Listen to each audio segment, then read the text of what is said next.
Isang matapang na pulis. Tayo para magserbisyo, hindi para mangulikta ng pera sa druga. Isang matikas na general.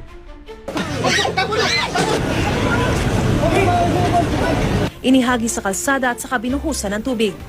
Kinatatakutan daw siya ng mga drug addict nung panahon nila. Go ahead, make my day, Mr. Trillanes! Bihan mo! Sige ka lang,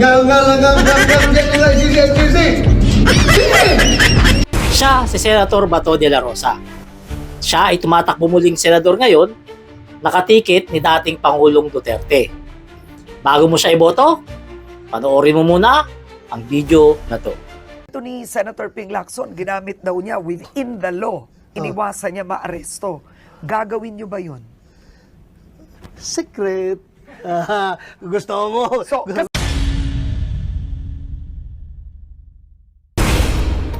Kilala si Senator Bato de la Rosa bilang isang general na talagang nagpatupad ng tokhang dito sa atin.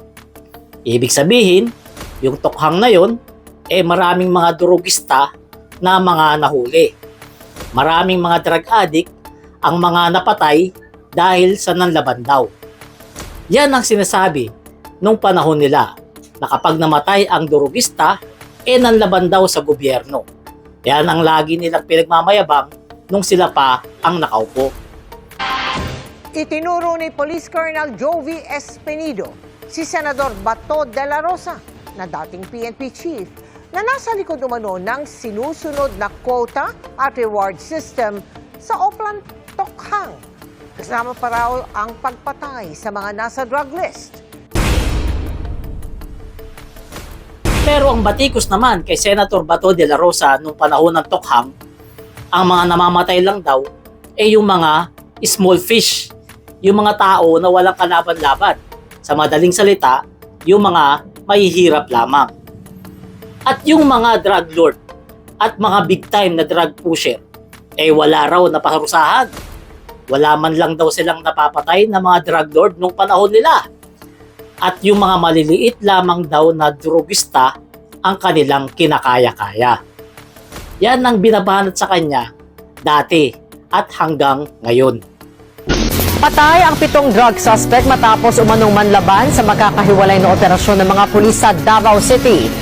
Umabot sa higit 20,000 ang patay sa drug war noong 2016 hanggang 2017 ayon mismo sa tali ng Administrasyong Duterte. Babae pa ang anak ko. Hindi nila pinatawad. Humingi sa klulo yung anak ko. Wala akong magawa. Hindi naman lingid sa ating kaalaman na itong si Senator Bato de la Rosa tumatakbo muli ngayon sa pagkasenador. Tumatakbo siya para muling makapaglingkod sa ating mga Pilipino.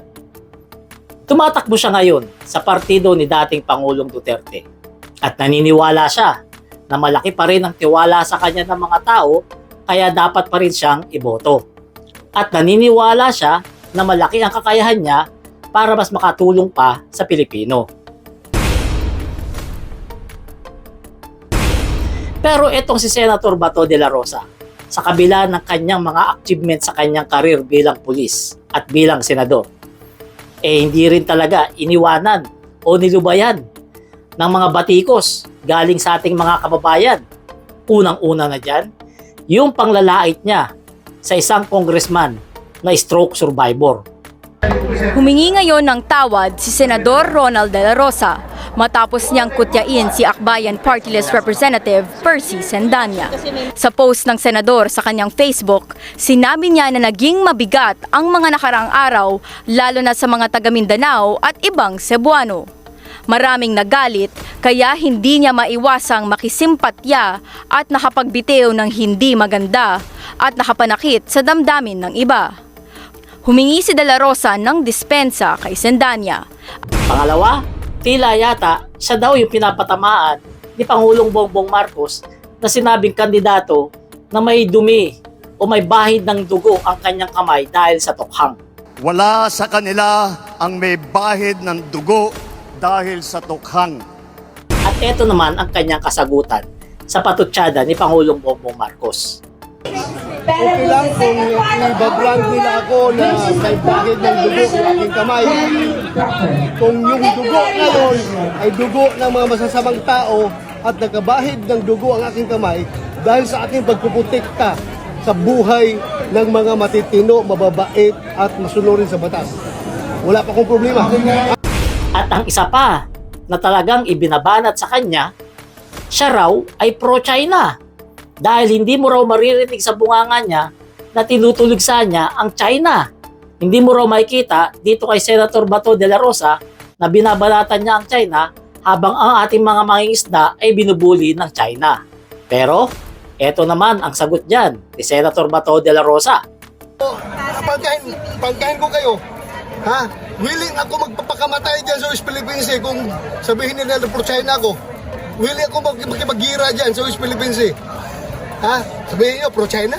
Hinahamon ko na nga sila. Kung gusto nila, bigyan ko sila ng baril at bala, atakihin natin yung mga nambubuli dyan sa West Philippines Ha? Yan, nakita nyo? Handa naman palang ibigay ang buhay ni Senator Bato de la Rosa para ipagtanggol ang West Philippine Sea. Sa madaling salita, handa siyang mamatay para sa West Philippine Sea. Bato, bato, win! Bato, bato, win! At dahil dyan, marami sa ating mga kababayan ang talagang binatikos talaga siya ng todo kaganina. Dahil sinasabi nila, bakit ngayon lamang daw siya nagpapakita ng pagmamalasakit sa West Philippine Sea kung kailan siya kumakandidato? Bakit ngayon niya lang daw sinasabi na handa siyang mamatay sa West Philippine Sea kung kailan siya nangangampanya? Sa madaling salita, marami sa ating mga kababayan ang hindi naniniwala dito kay Senator Bato de la Rosa. Have I told you lately that I love you? Sabihin mong, Piatos, that's an insult na pakayaman ng mga Piatos sa Davao. Ang lalaki ng lupa ng mga Piatos sa Davao. Pero ikaw mga kapalerista, mga kababayan ko, naniniwala ka ba dito kay Senator Bato de la Rosa na kaya niyang ibigay ang buhay niya para sa West Philippine Sea? Iboboto mo ba ang isang kagaya ni Senator Bato de la Rosa? Comment nyo na lang ang inyong reaksyon para ating mapag-usapan. Salamat.